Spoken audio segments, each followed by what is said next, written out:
Fate has written a tragedy. Its name is the human heart. The theater is the house of life. The devil enters the prompter's box, and the play is ready to start. Some excerpts from a poem by Robert William Service. Hello once again, I'm Don Jackson with the heartbeat of the internet for the holiday season. It is not a box, but a jar in the original myth which concerns us this time. It was Horace who wrote, "The jar will long keep the fragrance of what it was once steeped in when new." And Pandora was the one who threw caution to the wind to open it, to find out what that fragrance was. She was surprised, for it contained something more important than the ills of the world, and a tale that might be worthy of this holiday season.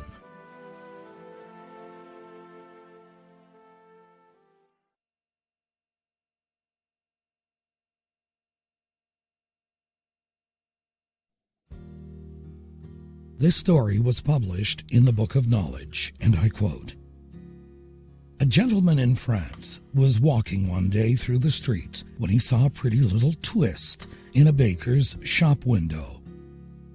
'That is the very thing to tempt my poor little girl,' he said, and went into the shop to buy the pretty bread for his invalid child. While he was waiting for his change, a little mite of a boy, 6 or 7 years of age, very poor but neatly dressed, entered the shop. 'Madame,' he said to the baker's wife, 'Mamma has sent me here to fetch a loaf.' 'Have you any money?' she said with a smile, placing an immense loaf in little arms. 'No, Madame, but Mamma says she will come and speak to you tomorrow.' 'All right, run away with your loaf.' 'Thank you, Madame,' said the child. The gentleman received his change and was just about to leave the shop when he discovered the little boy still standing behind him. 'Hello,' said the baker's wife, 'are you still here? What is the matter? Doesn't the loaf suit you?' 'Oh, yes,' replied the boy. 'Then carry it to your mother,' said the woman. 'If you are late, she will scold you for loitering.' The child did not seem to hear. Something held him spellbound. The baker's wife went up to him and tapped his cheek. 'Come, what are you dreaming about?' 'Madame,' said the child, 'who is it that sings here?' 'No one.' 'Yes, listen.' The baker's wife and the gentleman both listened, but could hear no singing, only the chirping of the crickets which are found in French bakeries. 'It is a little bird,' whispered the boy. 'Or perhaps the bread sings in the oven, like the apples.' The baker's wife laughed.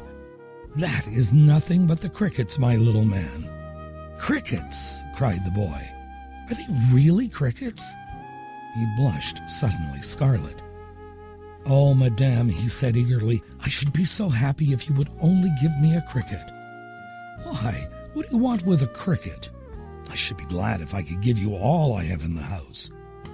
'Oh, Madame, only one if you will,' said the child, putting his hands together above his loaf.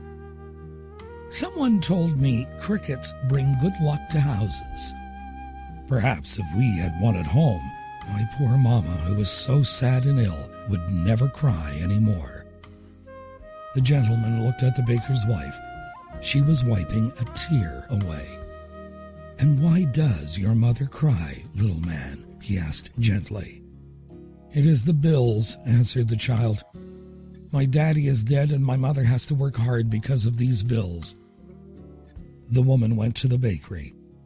She was afraid to touch the crickets herself, but she got her husband to catch 4 and put them in a box with holes in the lid for them to breathe through. Then she brought the box to the child, who received it with a kind of joyful awe. He went out like someone in a dream. When he was gone, "Poor little chap," said the gentleman and the woman together. She went to her desk, opened the book at the page where the widow's account for bread was written, and, drawing a pen through it, wrote at the bottom, "Paid."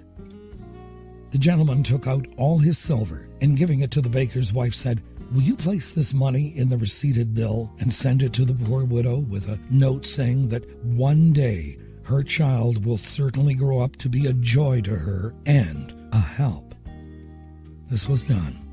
A long-legged baker's boy set off at a good trot and arrived at the sad and humble home long before the little mite with his big loaf and his box of crickets. When the child did arrive, he found his mother for the first time since his father's death, joyous. Immediately he thought to himself, "It is the crickets." And it is really quite certain that but for those crickets and his own good heart, this happy change of fortune would never have taken place.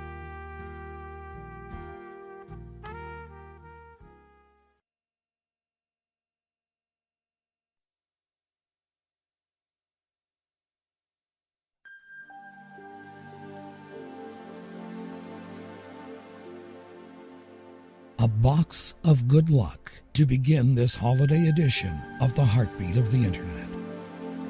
For the balance of the program, an ancient myth, but one with a message that still rings true today in our very troubled world. It is called The Magic Box, again from the Book of Knowledge.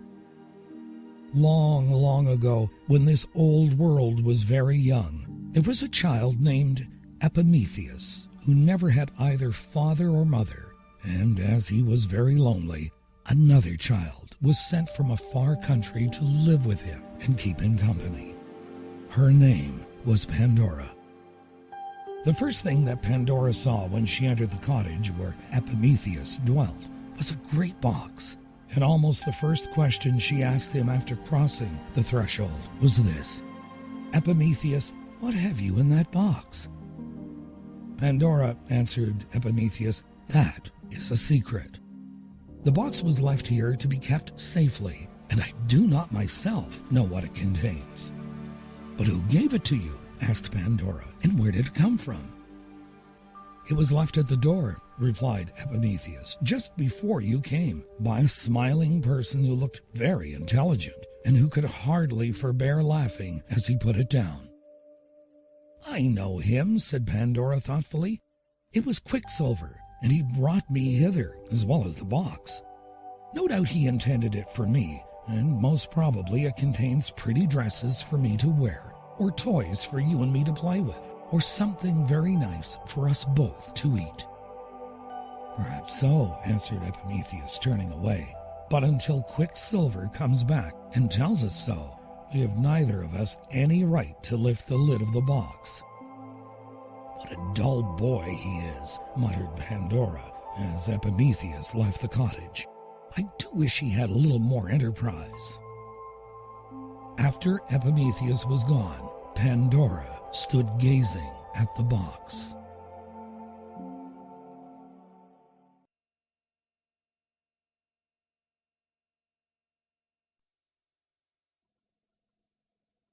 In this version of the myth, Pandora's curiosity is again about to get the better of her. She stood gazing at the box in the little cottage that she now shared with Epimetheus. Its edges and corners were carved with most wonderful skill. Around the margin there were figures of graceful men and women. The most beautiful face of all was done in what is called high relief in the center of the lid. There was nothing else whatever on the lid save the dark, smooth richness of the polished wood, and this one face in the center with a garland of flowers about its brow. The box, I had almost forgotten to say, was fastened, not by a lock, nor by any other such contrivance, but by a very intricate knot of gold cord. Never was a knot so cunningly twisted, nor with so many ins and outs, which roguishly defied the most skillful fingers to disentangle them. And yet by the very difficulty there was in it, Pandora was the more tempted to examine the knot and just see how it was made. "I really believe," she said to herself, "that I begin to see how it was done. Perhaps I could tie it up again after undoing it. There would be no harm in that, surely." First, however, she tried to lift it. She raised one end of the box a few inches from the floor and let it fall again with a pretty loud thump. A moment afterwards, she almost fancied that she heard something stir inside of the box. She applied her ear as closely as possible and listened. Positively, there did seem to be a kind of stifled murmur within. As she drew back her head, her eyes fell upon the knot of gold cord. "It must have been a very ingenious person who tied this knot," said Pandora to herself, "but I think I can untie it." Meanwhile, the bright sunshine came through the open window. But just then, by the merest accident, she gave the knot a kind of twist. The gold cord untwined itself as if by magic and left the box without a fastening. "This is the strangest thing I have ever known. What will Epimetheus say, and how can I possibly tie it up again?" She made one or two attempts to restore the knot, but soon found it quite beyond her skill. Nothing was to be done, therefore, but to let the box remain as it was until Epimetheus should come in. And then the thought came into her naughty little heart that since she would be suspected of having looked in the box, she might just as well do so at once. She could not tell whether it was fancy or no, but there was quite a little tumult of whispers in her ear. "Let us out, dear Pandora. Pray let us out. We will be such pretty playfellows for you. Only let us out." "What can it be?" thought Pandora. "Is there something alive in the box? Well, yes. I'm resolved to take just one peep, only one peep, and then the lid shall be shut down as safely as ever." But it is now time for us to inquire into what Epimetheus was doing meanwhile. This was the first time since his little playmate had come to dwell with him that he had attempted to enjoy any pleasure in which she did not partake. But somehow nothing seemed to go right, nor was he nearly as happy as on other days. At length, discovering that, somehow or other, he put a stop to all the play, Epimetheus decided it was best to go back to Pandora. At the moment of his entering the cottage, the child had put her hand to the lid and was on the point of opening the mysterious box. Epimetheus watched her. If he had cried out, Pandora would probably have withdrawn her hand, and the fatal mystery of the box might never have been known. As Pandora raised the lid, the cottage grew very dark and dismal, for a black cloud had now swept quite over the sun and seemed to have buried it alive. There had for a little while past been a low growling and muttering, which all at once broke into a heavy peal of thunder.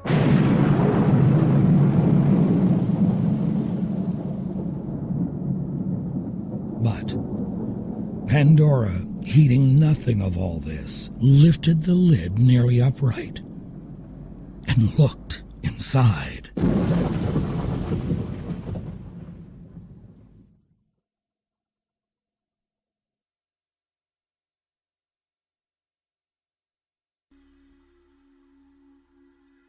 And so Pandora's curiosity has gotten the better of her. She has raised the lid on the magic box. There was no turning back. Again I quote, "It seemed as if a sudden swarm of winged creatures brushed past her, taking flight out of the box, while at the same instant she heard the voice of Epimetheus speaking with a lamentable tone, as if he were in pain. 'Oh, I am stung,' cried he. 'I am stung. Pandora, why have you opened this wicked box?' Pandora quickly closed the cover and, starting up, looked about her to see what had befallen Epimetheus.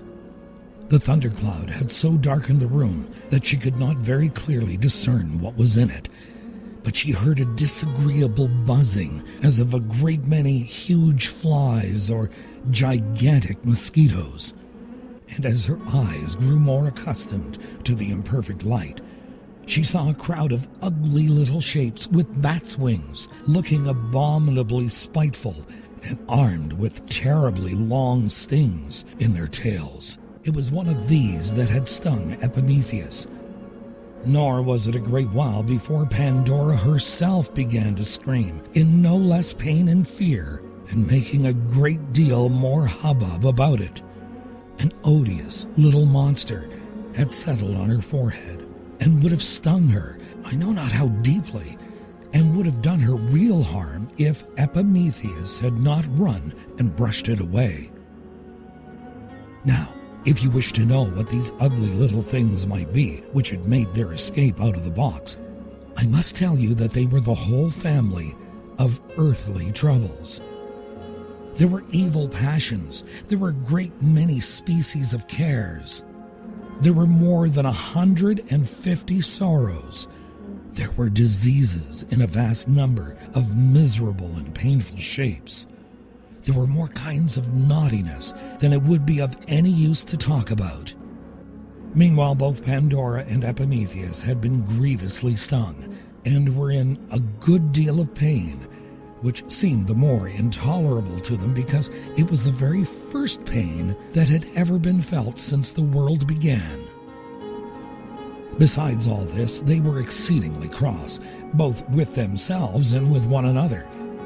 In order to indulge it to the utmost, Epimetheus sat down sullenly in a corner with his back towards Pandora, while Pandora flung herself upon the floor.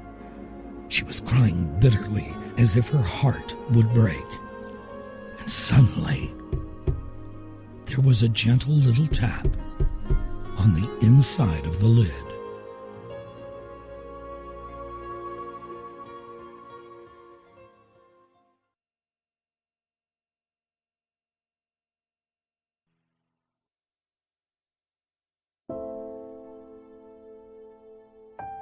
It's been said that curiosity killed the cat. Pandora's curiosity had gotten the best of her, and she unleashed evil passions, earthly troubles, a great many species of cares, and 150 sorrows into the world. But there may be something else that still remained in the box, because suddenly there was a gentle little tap on the inside of the lid. "What can that be?" cried Pandora, lifting her head. But either Epimetheus had not heard the tap, or was too much out of humor to notice it. At any rate, he made no answer. "You're very unkind," said Pandora, commencing to sob anew, "not to speak to me." Again, the tap. It sounded like the tiny knuckles of a fairy's hand. "Who are you?" asked Pandora, with a little bit of her former curiosity. "Who are you inside of this box?" Sweet little voice spoke from within. "Only lift the lid, and you shall see."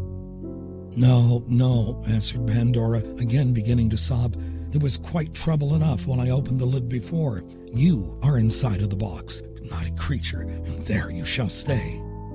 She looked towards Epimetheus as she spoke, perhaps expecting that he would commend her for her wisdom, but the sullen boy only muttered that she was a little too late.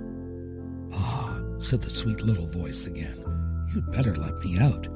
I am not like those naughty creatures that have stings in their tails. Come, come, my pretty Pandora, I'm sure you will let me out." And indeed, there was a kind of cheerful witchery in the tone that made it almost impossible to refuse anything which this little voice asked. Pandora's heart had insensibly grown lighter at every word that came from within the box. Epimetheus, too, though still in the corner, had turned half round and seemed to be in rather better spirits than before. "Epimetheus," cried Pandora, "have you heard this little voice?" "Yes, to be sure I have," answered he, but in no very good humor as yet. "And what of it?" "Shall I lift the lid again?" asked Pandora. "Just as you please," said Epimetheus. "You've done so much mischief already that perhaps you may as well do a little more." "Ah, boy," cried the little voice within the box in an arch and laughing tone. "He knows he is longing to see me. Come, Pandora, lift up the lid. I am in a great hurry to comfort you." "Epimetheus," exclaimed Pandora, "come what may, I am resolved to open the box." And as the lid seemed to be so very heavy, cried Epimetheus, running across the room, "I will help you to open it." So with one consent, the two children again lifted the lid.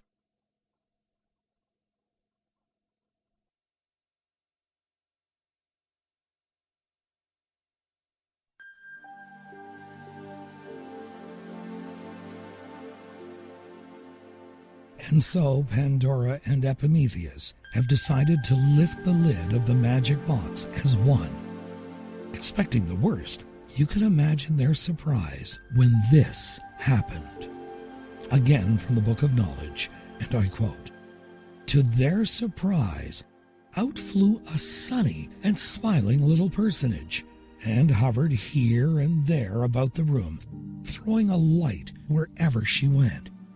She flew to Epimetheus and laid the least touch of her finger on the inflamed spot where the trouble had stung him, and immediately, like magic, the anguish of it was gone.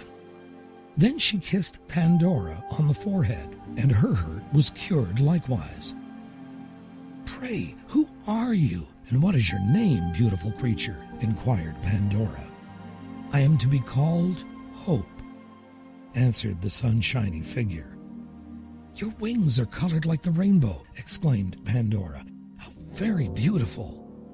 'Yes, they are like the rainbow,' said Hope, 'because glad as my nature is, I am partly made of tears as well as smiles.' 'And you will promise to stay with us?' asked Epimetheus, 'forever and ever?' 'As long as you need me,' said Hope with her pleasant smile, 'and that will be as long as you live in the world. I promise never to desert you. And I know something very good and beautiful that is to be given you hereafter.' 'Tell us,' they exclaimed. 'Tell us what it is.' 'Do not ask me,' replied Hope, putting her finger on her rosy mouth, 'but do not despair, even if it should never happen while you live on this earth. Trust in the promise, for it is true.' And so they did.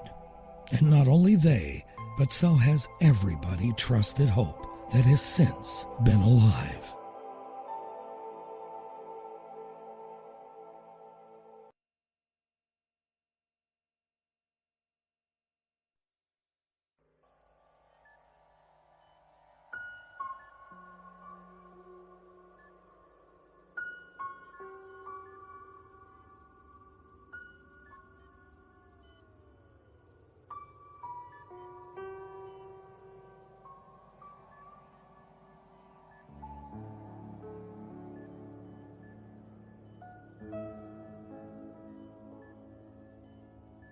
In the book, The Dictionary of Greek and Roman Mythology, writer Michael Stapleton recounts the ancient myth, and I quote, "Prometheus is a remarkable figure in Greek mythology.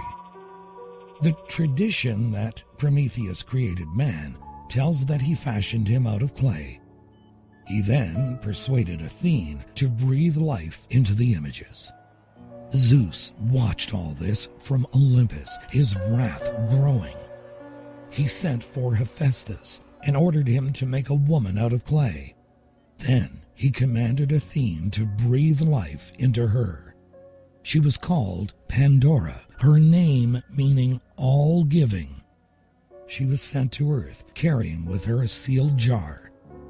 Zeus had planned her as the destroyer of mankind, but he knew that Prometheus was far too astute to accept a gift from the gods. His brother Epimetheus, now his name means afterthought, was more easily beguiled, and in spite of Prometheus's warnings, accepted her. Then, as Prometheus had feared, disaster came upon man. Pandora opened the jar. It contained every ill and failing that man is now heir to. One thing only was left inside: hope, which gives man the will to go on, while at the same time deceiving him." End quote. You might be wondering why I decided to feature this story. If you really think about Pandora's curiosity about the wrapped box, you might be able to see one similarity to the curiosity of modern-day children about brightly wrapped gifts beneath the Christmas tree. Some might actually try to carefully unwrap their presents and find it's not so easy to cover up their deed. There is a lesson in this story for all those who lack the patience to wait for Christmas morning, a cautionary tale to remind us all to admire the wrapping, the ribbons and bows, but to leave the contents alone until it is the proper time to reveal the many surprises inside. It also reminds us to never forget the real meaning of the season as told by the Christmas story and how hope for humankind was born in that manger in Bethlehem. Even in this modern world, the troubles are still loose and on the wing, ready to sting our hearts at any time. But if our hearts are filled with the beauty of the last creature to be set free from that box or jar, we will never lose hope that this world can finally heal itself of the madness that some have unleashed upon it. I would like to believe that, in the end, hope will not deceive us. Good night, sweet dreams. I'm Don Jackson.